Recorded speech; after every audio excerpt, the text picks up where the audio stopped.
Good morning, good afternoon, good evening to you, wherever you're watching from. Once again, you're welcome to Esan Constructions channel. Today, we'll be introducing you to a software that is applicable to 3D architectural design and it's called Blender. But before further ado, we have a tiny request. If you find our content useful, please support us by subscribing to our channel. You can also give our content your likes and leave a comment down below to let us know what you think. Thank you very much. What is Blender? Blender is a free and open source 3D animation and video editing software.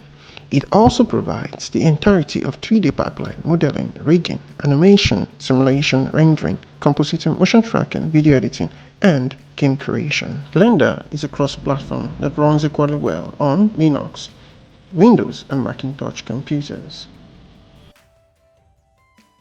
The user interface uses OpenGL to provide consistent user experience. In essence, Blender is an amazing software that is breaking the grounds of 3D animation, and as an open source 3D animation creation suite, Blender gives the power of creativity to anyone that desires to express their imaginations in the 3D space for personal interest and/or commercial use. To obtain the Blender software, you can simply open your browser and type Blender download in the search bar.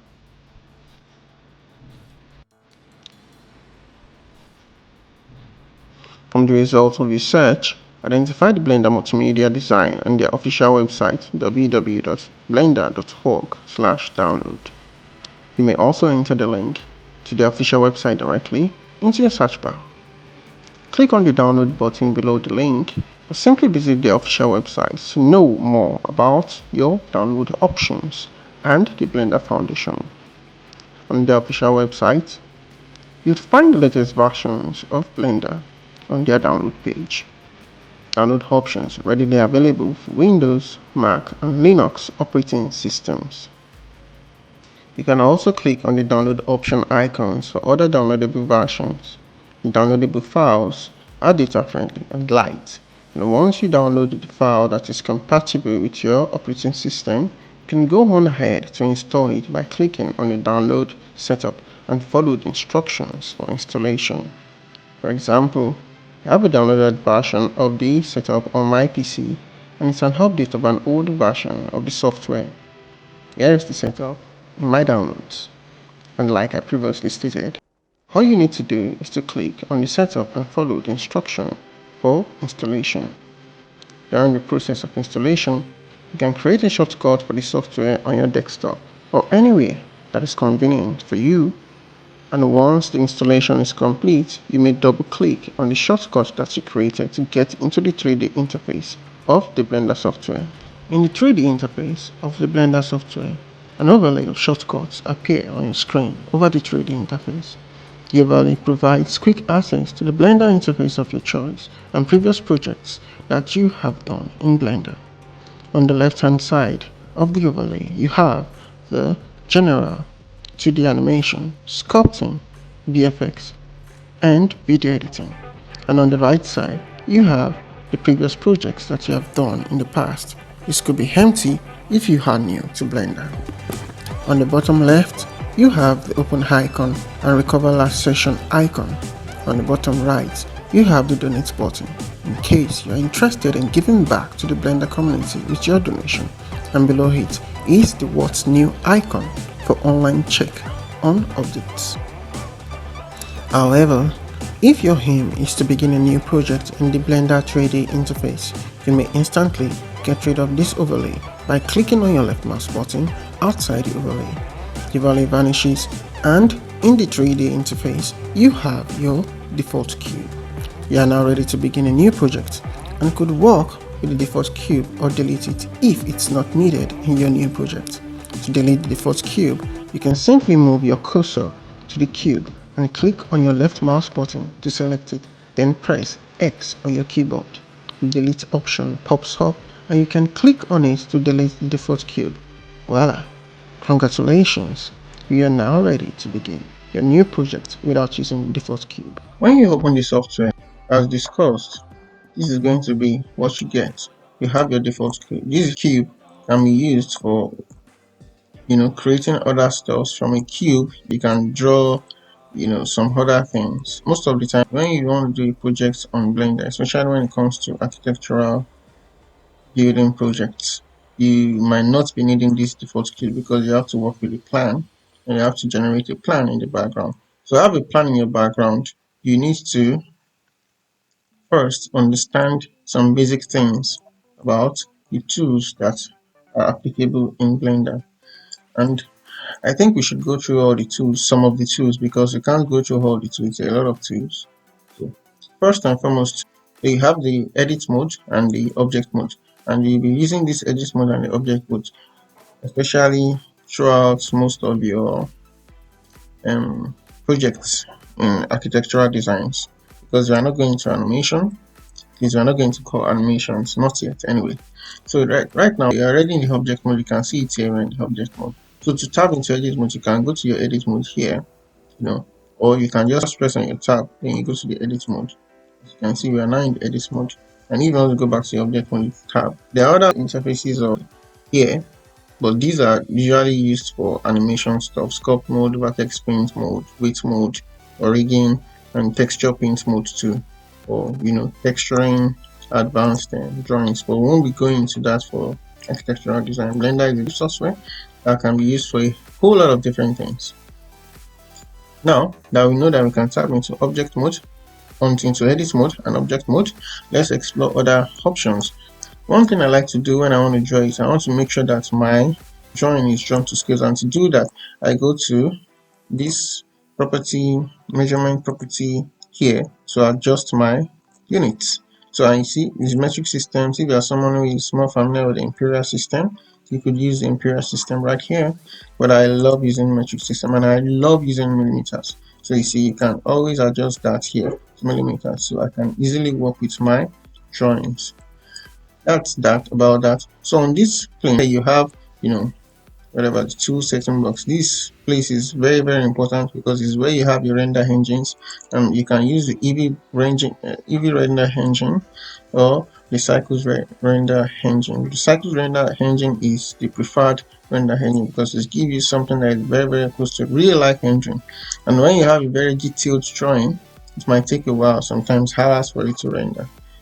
Here you have where you can adjust the resolutions, you know, the frame rate and all that of your drawings. You can always go play around with this, and when you get familiarized with, you know, your work, you'll be able to, yeah, you can adjust. This is just about adjusting the lighting and data layers and all that.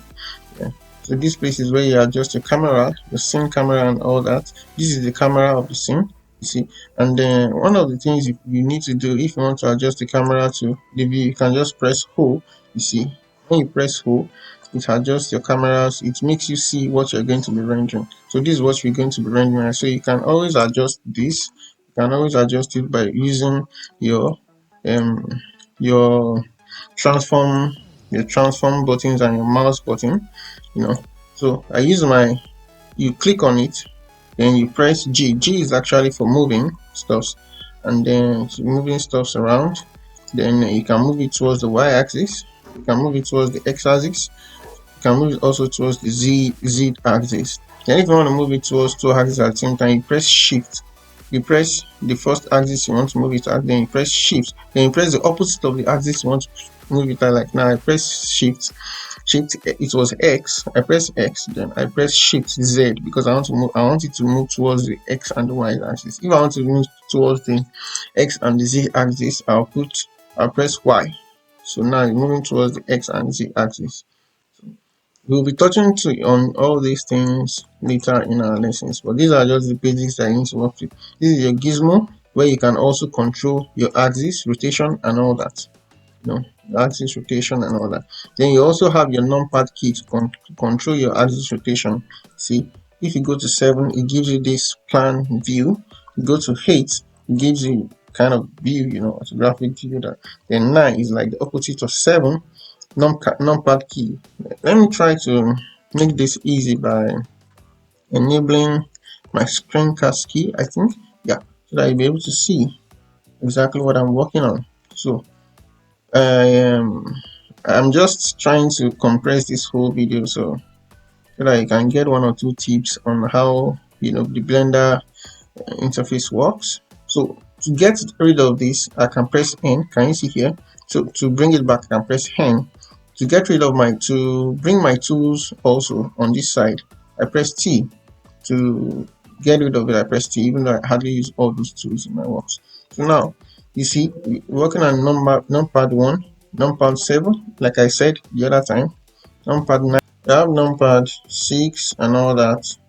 Numpad 6, so you can use your numpad to adjust your viewport settings, but these are basically just viewport settings. Numpad 1, so 6 numpad. So definitely, you can always use numpad 7 to reset your viewport settings to your desired.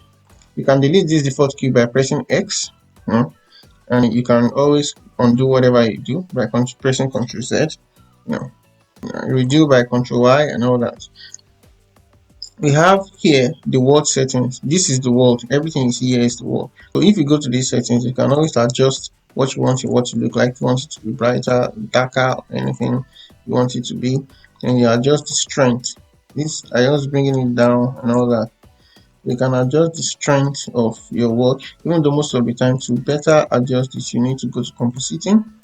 And when you go to compositing to get what you're working on, you can go to you can make this one a 3D editor, and then make this one our world editor. Let's just put image editor, not image editor, sorry. You can make it a shader editor. So in our shader, it goes to world settings, and you have your world settings. So what we're trying to actually do here is what is actually here, but here we'll be able to get a more flexible way of working with what we want to work with. So let's go back to our layout or modeling. So we're in layout before initially.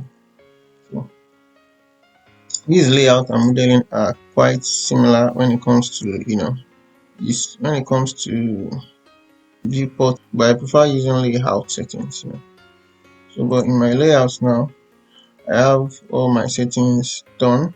So this sculpting is for animation when you're drawing things, more complex things, not buildings and all that. If the editing tool is for animation, texture paints tool is for animation stuffs, shading, animation, rendering. Rendering is actually how your interface looks like when you render. And compositing, we'll be using this one a lot. So adjust the color, the texture, or whatever we draw. So now let's try to just do something brief. Let me delete this default cube. So to get your tools ready, in Blender, there is a shortcut of Shift A. When you press Shift A, you have all these options coming out: plane, cube, mesh. In mesh, you have plane, cube, circle, and all that, where you can use to develop your model and all that. Then you have curves like circles and all that to tree. This one is actually tree 4 and all that, to be able to create a path for your drawing. All these laser curves and circles, noob curves that are used for creating a path for something that is not really straight and all that. Text and all that, you can go through this yourself. So when we want to actually import image, that we'll use as reference, this is where we go. You see the reference image here, see the background image here, so you can click on any of them and then use image as print. We'll be touching better on this in our later lectures. So now what the empty does is that you can use anything as your empty, but the major job of the empty is to parent it to an object, whereby whatever you want, the rotations and the locations of such objects will be based on this empty. Empty are not always rendered, so you can always use them to control the rotation and the location of any object. For example, let's try to do something right now.